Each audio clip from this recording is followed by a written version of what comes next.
Welcome back. Here we are at camp. This is the camp in episode 3, which is by a river, which is quite good because it saves you on baths.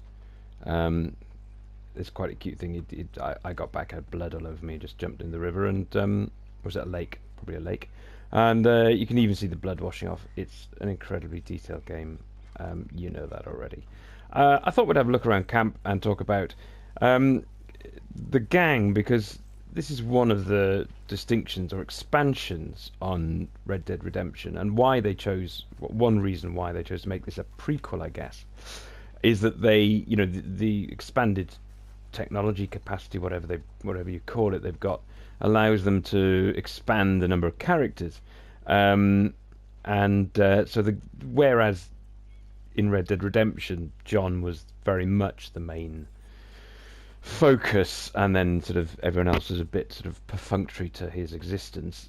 In Red Dead Redemption 2, the prequel, you're supposed to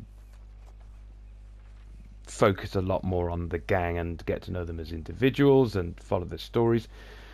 They're very central to the main storyline, the main quest storyline.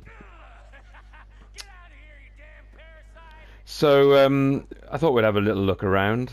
Oh, there's a dog here as well, even. Isn't that great to see? Good boy. Hello. You can be nice to dogs. Why wouldn't you? What was I saying? Oh yeah. So this is an amazing game, and occasionally I've read through the reviews, which came out within the first day or two of release, and it strikes you that some of the reviews, not that they were lukewarm, but they're 4 out of 5, 4 stars, rather than 5 or 9 out of 10. And you think, well, how on earth could this not be? Where is there a better video game ever than this? There isn't. But I think possibly one explanation for that is that, in one sense, the main storyline is the weakest, relatively speaking, part of it. And I guess the reviewers had to focus on the main storyline, finish the game, rattle through it. It's not a game that wants you to rattle, or that benefits from being rattled through on the main storyline. As I've tried to show you with some of the open play stuff, it's a game that wants you to get distracted from whatever task you're on, to wander and explore and appreciate the amount of work that's gone into it, and, well, not so much the work, but the end product of the work. But there's I guess it's a bit of a slow burn with these characters as well. You have to get to know each one. There's a cast of a couple of dozen or whatever. No, Dutch. Yeah, that's fine. So let's see who we got. This is Kieran, who we met in chapter 1. Who of course we captured him in from the O'Driscolls, but he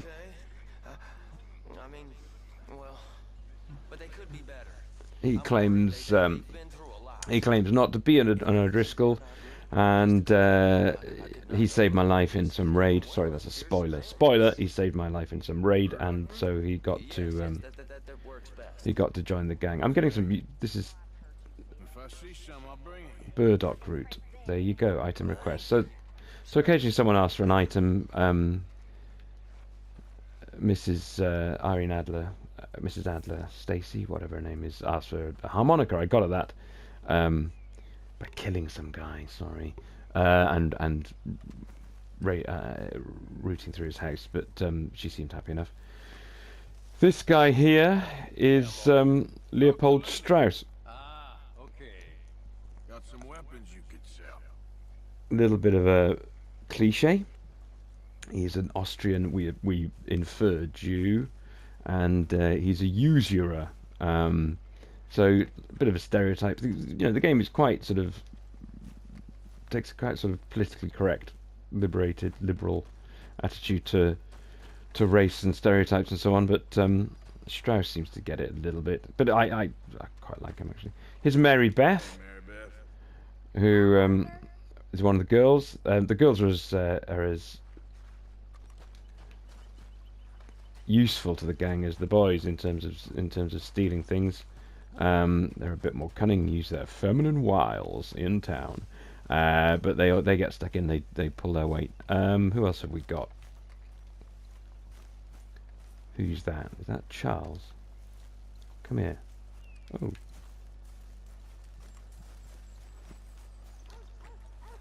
Gwydion. Well, look at that. Whose horse is that? That's a very Welsh name. Okay. I've lost track of whoever it was now. Anyway, I haven't noticed that before. You know, the game is full of details like that. You know, there's always something new that you haven't noticed. Who is this? Oh, that's Kieran again. Oh, he's looking after the horses. I get it. Sorry. Yeah. Too slow. Now, who else have we got? I'll try and do this all in 15 minutes in one video. Guess it's good for you to be the one doing the eating. Very funny. Oh, this is Uncle. He's an old guy, and Arthur's constantly having to go at him for not doing much. And when he does do something, he screws it up. So I kind of prefer it when he does nothing. There's Micah and John. Micah's a bit of a wild card. Arthur doesn't approve. He's a bit of a psychopath. He's a bit like Johnny Ringo and in Tombstone, which is a great film you have to watch if you haven't seen it. He's a bit of a psychopath. Arthur's skeptical of his values of the gang, but Dutch wants him in. Pearson, we've met before. Willie Thorne lookalike. He's the chef. We seem to be warming to him a bit. I think he's in his element now that we've got a camp going and he's making the stew and so on. So we seem to have that relationship seems to have thawed. Who else have we got? This is Abigail, who is the partner of John Marston. We meet her more, of course, in Red Dead Redemption 1, or should I say met her? I don't know. It's hard to get the tense. The Count. What, like Count Von Count from Sesame Street? Don't know whose horse that is. Arianwen is mine, so that's why I was slightly surprised to see another Welsh horse. This is Javier, who is Mexican, I think, isn't he? Because he features in the Mexico section of Red Dead Redemption. He's good fun and useful in a fight. Who else have we got? Hey, Arthur. Hey there, Charles. Charles, who is half Native American and half Afro-Caribbean, and so is kind of part of the concept of this. Part of the point that the story is trying to make is that this is a gang of not so much outlaws as outcasts from society, and there's a whole lot of, especially now that we're in the Deep South, there's a whole lot of racism of its time. 1899 in southern United States was, I mean, I'm not saying it's much better today, but there's a place for these guys. The Dutch is quite, as you might expect from a Dutchman, it's quite liberal in many ways, and the gang has a place for everyone. So it's kind of equal opportunities gang. Here's Sadie. I was trying to remember her name. Sadie Adler, who we rescued involuntarily from the O'Driscoll on her part, from the O'Driscoll gang when you in chapter 1. But you might remember that. So remember we stole a horse and brought her with us, and Micah burned her house down by accident.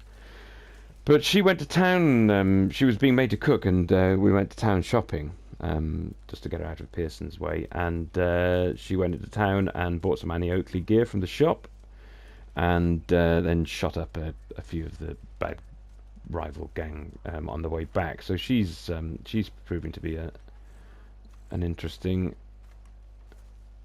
one to get to know. The Reverend Swanson, who I think is. Folks seem happy, Mr. Morgan. We have been provided for. We have reference. An alcoholic and a morphine addict. Rescued him from a dangerous card game earlier on. Here's John Marston from Red Dead Redemption, except with better graphics and younger. Just looking out for you.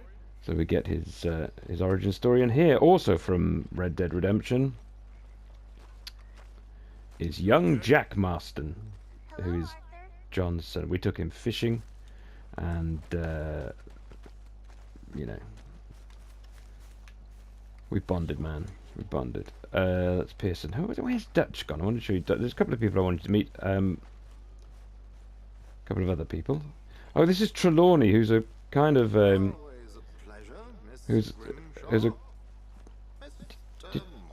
Oh, see, I thought he just called me Miss Grimshaw. No, he's talking to her. Yeah, he's a sort of magician, a con artist, and sly bugger, but he's got his uses. Susan Grimshaw, hi, is in charge of the sort of female side of the camp. She's fairly formidable. Hosea, who's kind of the second in command, the senior father of the house type figure, and a con artist. He's good fun. If you get a chance to go on a mission with him, it involves all sorts of sleight of hand. He's arguing with Micah about Blackwater. There was the beginning of this. I wasn't really paying attention at the start of chapter 1, but the beginning, the whole thing starts with a raid on a ferry that goes wrong with it. Okay, that Arthur wasn't on, and hence his sort of ignorance and confusion about the details of it tallies with ours. It's a useful plot device. Who's this? This is Lenny.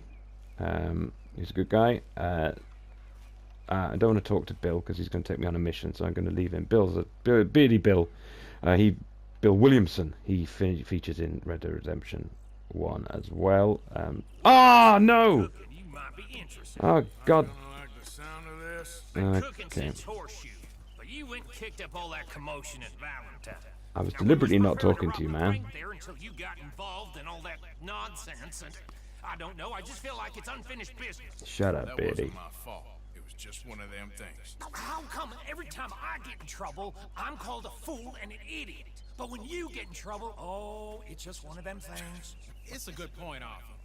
A very good point. All right, well, what do y'all want me to do? Hit the goddamn bank with us. Oh, so we're going on a bank raid. You really think it's worth going back there? Four of us can hit the bank easy. But I ain't gonna lie to you. There will be law if we linger. And if you're serious? No, just local boys being rounded up and pressed into action. Meaning? If we go in quick and quiet, we can hit it just fine. If there's four of us, I mean. Y'all think it's worth the risk? It's a bank, Arthur. So? Is the take good? Bank raid The fella sounds I fun. met, yes, it's the end of the stock sales. Plenty of money and plenty of people milling about. Okay, I suppose. It's worth taking a look at least. If I'm gonna be performing, I better go get changed out of these rags. Give me a minute, gentlemen. Okay. So, Bill, this better be good. It is good. We put a lot of research into this one. I hope so. Mr. Morgan, Herr Strauss? that man. Levi Strauss. Thomas Downs, apparently he's dead. Dead? Huh. Well, he didn't seem very well. His wife. I believe he has a wife and child. She will assume the debt, of course. Of course. Then you can head up there and collect. We lent them a lot of money. Okay. Gentlemen, let's go rob ourselves a bank. Oh, What's the plan then? looking good. Send Karen on in ahead. as That's a Karen, by the way. distraction. Then we're just gonna rush She's on in another there. feisty wench. In a little town, nothing that big in way of If I can say security. that, can I say that? I think so. We just need to bring you along as a Period piece. insurance policy. Yeah, that sounds Where's this coat come from? I don't own a coat like that. Move out. Okay, so I'm gonna have to go and do this bank raid, and I'll give you a part 2 where we'll meet Dutch and hopefully Sean. There's Sean there. Hey Sean, how are you? You did good with that Graves business. Like I told you, I was born burning down manor houses. Sean, you think is going to be annoying, The trouble. especially speaking as half an Irishman, but About this big cake we'll meet him and I'll talk a bit more about him in part the 2nd. Join us after the break.